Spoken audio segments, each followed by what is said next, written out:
Bonjour, aujourd'hui je vais vous parler du décrassage des peintures en tant qu'intervention de conservation-restauration. Cette intervention est l'un des traitements qui permet le nettoyage de la surface peinte des tableaux. En effet, avec le temps et les différents lieux de conservation de l'œuvre, vient à apparaître l'accumulation de poussière qui s'incruste à la surface de la peinture, qu'elle soit vernie ou non. Ce voile, que l'on nomme couche d'encrassement, laisse apparaître une couche grisâtre, voire jaunâtre selon sa composition chimique, qui est variée selon les lieux de conservation que l'œuvre a connus. Ce voile modifie donc l'aspect esthétique de l'œuvre. Le décrassage permet d'améliorer la lisibilité de l'image, c'est-à-dire la compréhension du sens, mais également la visibilité des qualités originales artistiques de l'œuvre. Le décrassage améliore également la conservation de l'œuvre en supprimant des polluants atmosphériques ou tout simplement l'humidité qui sont contenus ou retenus par la couche d'encrassement. En ce sens, le décrassage est une intervention de conservation curative car il abaisse les risques de dégradation chimique de la peinture ou du vernis par ses composés. Le décrassage doit toujours être envisagé après un examen minutieux de l'œuvre et de son état de conservation.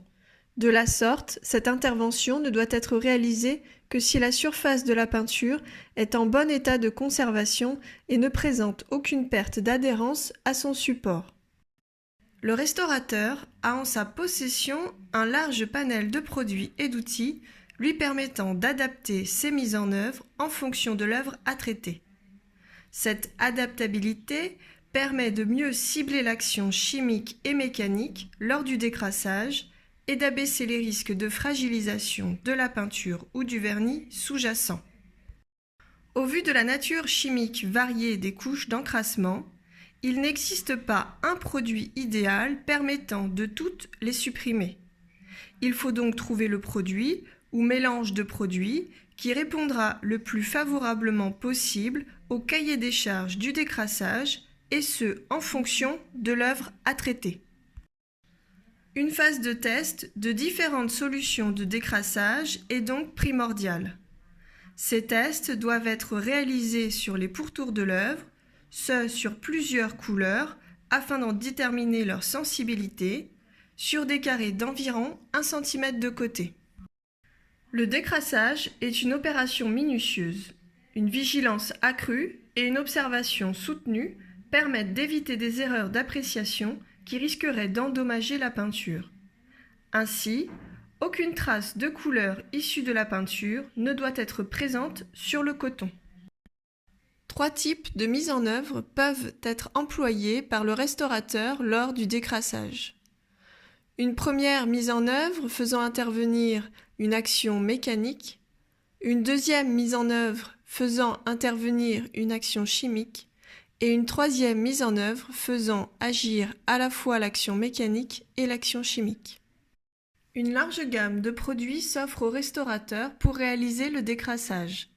Nous pouvons ainsi retrouver des gommes de densité variée permettant une action mécanique. Des solutions liquides aqueuses dans lesquelles nous retrouvons de l'eau déminéralisée ou désionisée pure, soit cette eau additionnée d'autres composés qui lui permettent d'élargir son action chimique. Ces solutions aqueuses peuvent être mises à l'état de gel de viscosité variée. Ces solutions, qu'elles soient liquides ou à l'état de gel, associent l'action chimique à une action mécanique. Pour finir, l'emploi de gel rigide aqueux ou hydrogel permet également une action chimique sans toutefois associer d'action mécanique. Le cahier des charges du décrassage permet de cadrer la mise en œuvre et le produit de restauration employé pour éviter toute sensibilisation de l'œuvre, qu'elle soit immédiate ou sur du plus long terme.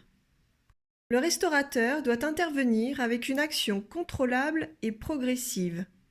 Sans ces critères, il ne peut totalement garantir l'innocuité immédiate pour l'œuvre. La progressivité d'un produit peut être modulée par sa mise en application, son temps d'application et par la concentration du composé actif chimiquement. Les résultats attendus doivent être les plus réguliers possibles sur toute la surface de l'œuvre. Pour garantir le contrôle de l'action, le produit doit agir de manière sélective, c'est-à-dire qu'il ne doit retirer que la couche d'encrassement.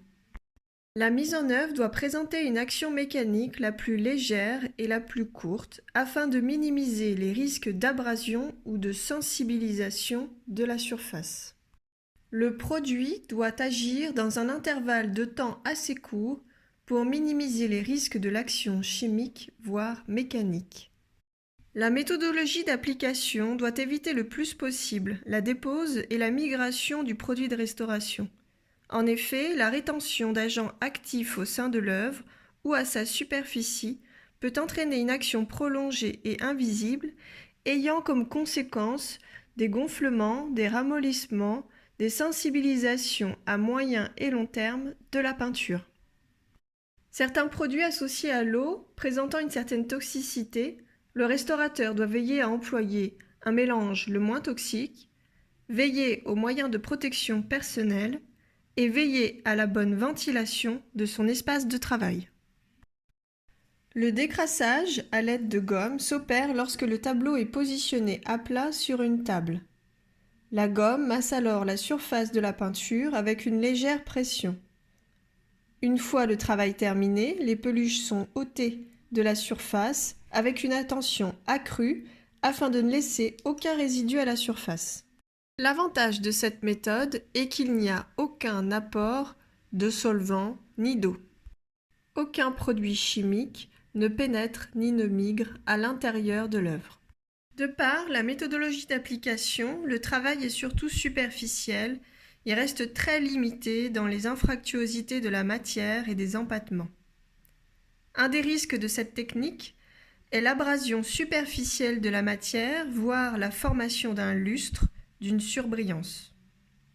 Une vigilance accrue est indispensable lors du nettoyage des résidus de gomme qui peuvent entraîner des dégradations sur du long terme.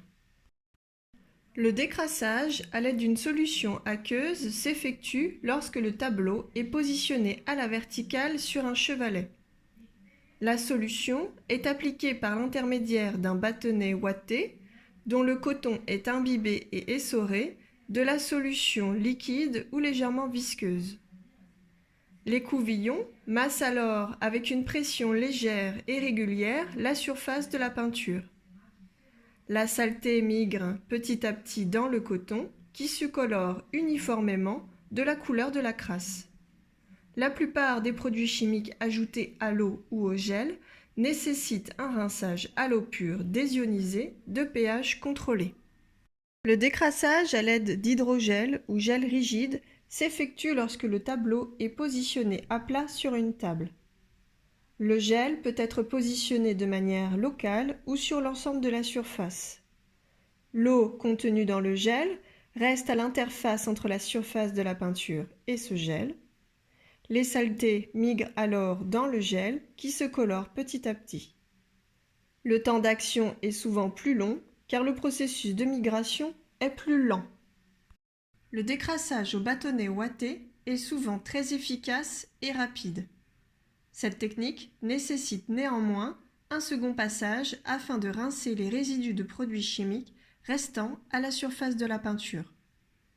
L'utilisation d'une solution liquide entraîne une pénétration importante dans l'œuvre de l'eau et des produits ajoutés. L'augmentation de la viscosité a l'avantage d'abaisser cette migration et diminue les risques d'altération dans les couches sous-jacentes.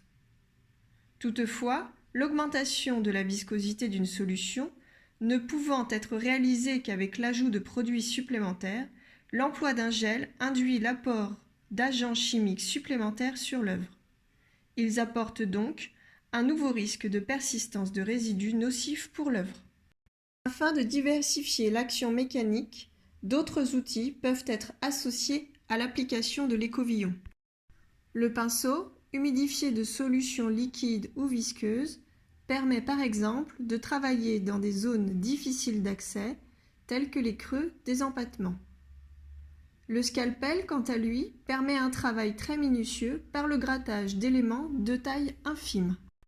Voici à présent une vidéo du décrassage d'une peinture à l'huile non vernie réalisée à l'aide d'un bâtonnet ouaté et d'une solution liquide. L'action chimique est conjointe à une action mécanique qui consiste en 2 sens de rotation simultanée du bâtonnet. Celui-ci doit être positionné bien parallèlement au tableau afin de mettre en contact toute la largeur du coton avec la surface de la peinture. Le bâtonnet doit avoir une mobilité circulaire à la surface de la peinture et en même temps être fréquemment en rotation sur lui-même afin d'avoir toujours une visibilité du transfert de l'empoussièrement sur le coton ou de toute trace de couleur potentielle. Le travail s'effectue avec un geste régulier, tant par la vitesse que par le mouvement, la pression et le temps d'action. Afin d'éviter de créer des lignes de démarcation, la main avance zone par zone en suivant si possible des plages colorées délimitées de la peinture. Sur cette œuvre, un premier passage rapide est effectué avec de l'eau désionisée de pH 7 additionnée d'un agent chimique, puis un second passage plus lent avec de l'eau désionisée tamponnée au pH 7. Le travail s'arrête lorsque le coton ne retire plus aucune poussière.